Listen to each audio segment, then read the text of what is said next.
Simpleng luto ng tofu.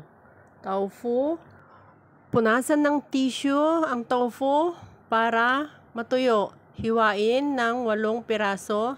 Pagkatapos, iprito. Iprito lang ito hanggang mag-brown color.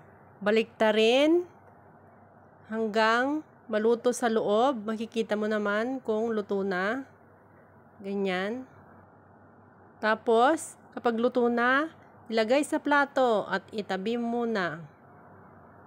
Pagkatapos, isa lang ang kawali, lagyan ng mantika, ilagay ang luya, ilagay ang bawang, igisa hanggang mag-brown ang kulay. Halu-haluin, tapos ilagay ang iskalyon. Ito yung malalaking iskalyon.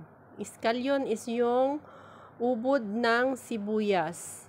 Pagkatapos, timplahan. Lagyan ng konting asin, lagyan ng pampalasa, chicken broth or chicken powder.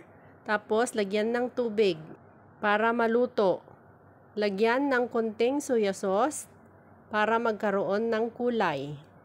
Haluin lang, tapos takpan, pakuluan.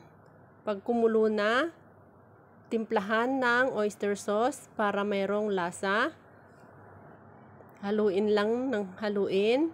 Pagkatapos, ilagay na ang tofu na naprito. Pakuluan lang at tignan kung luto na. Siyempre, lasahan. Tapos, lagyan ng konting cornstarch para lumapot.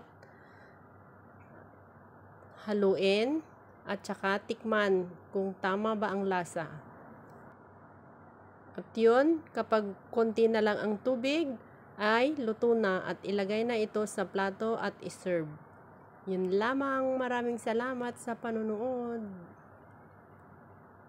Masarap, tikman nyo na po.